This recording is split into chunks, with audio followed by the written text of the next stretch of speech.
share with us on Overdrive. We took 2 generations of the Toyota Innova to find out which of them excels at what department.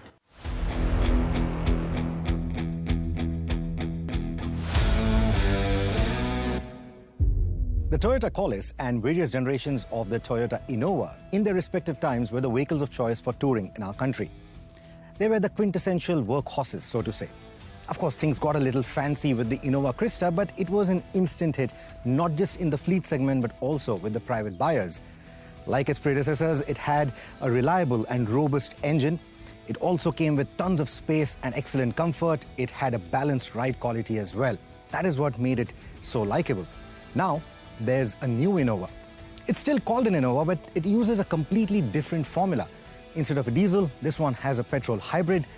Instead of a body-on-frame, this one uses a monocoque, and it's front-wheel driven instead of a rear-wheel drive. So, can it still surpass the champion? Can it still ensure that all the attributes that made it so likable are continued with this car as well? That's what we are here to find out. Cabin space and comfort are facets that help the Innova Crysta give entry-level luxury cars a run for their money.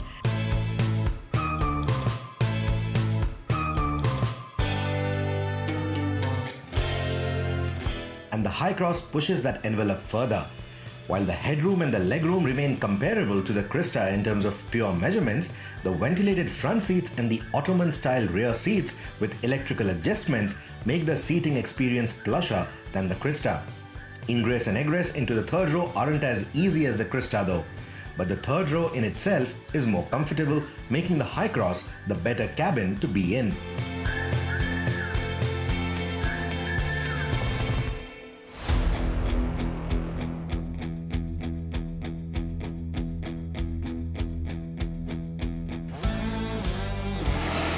The monocoque chassis makes the Hycross a better handler around winding roads, and the larger glass house is likely to reduce the effects of motion sickness compared to the Crysta.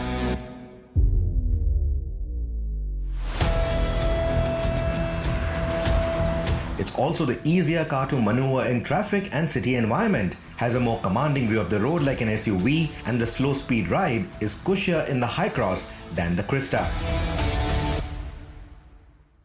But the ladder frame in the older Innova Crysta makes it more comfortable over poor road conditions or when tackling B roads or even broken pathways, though the ground clearance between the two cars is comparable.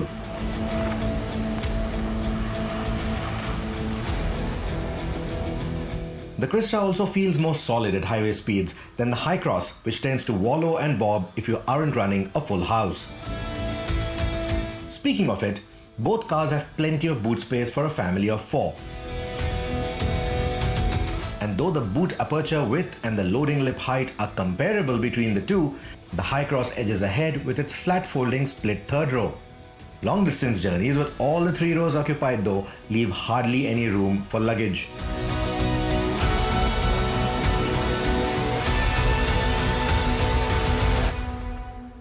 No matter what powertrain you choose with the Hycross, petrol or hybrid, its refinement outshines any of the powertrains offered by the Crysta.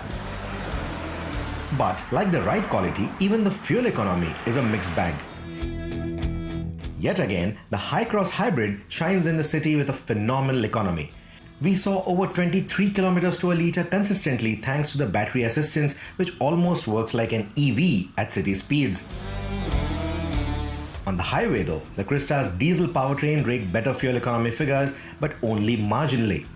The only department where the powertrain outshines the Hycross is the torque delivery.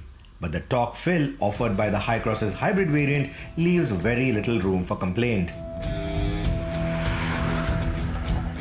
In the long run then, the Hycross hybrid could end up offering far better value than even the Crysta diesel. Those frequenting the highways or running a fleet of taxis could still find more value in the Crysta diesel though, considering the high asking price of the Hycross hybrid. And that is the reason why the Crysta will still continue to enjoy big numbers. But that said, many fleet operators also tell us that the premium can be offset in the long run, as the more comfortable seating of the Hycross will enable them to charge higher tariffs. Add to it the lower spares and the service costs at Toyota, and the Hycross becomes a compelling alternative to even the likes of the Kia Carnival, Skoda Kodiaq, and even the Mercedes-Benz GLB if you're looking for a plush 3-row offering. Let us know, what do you think?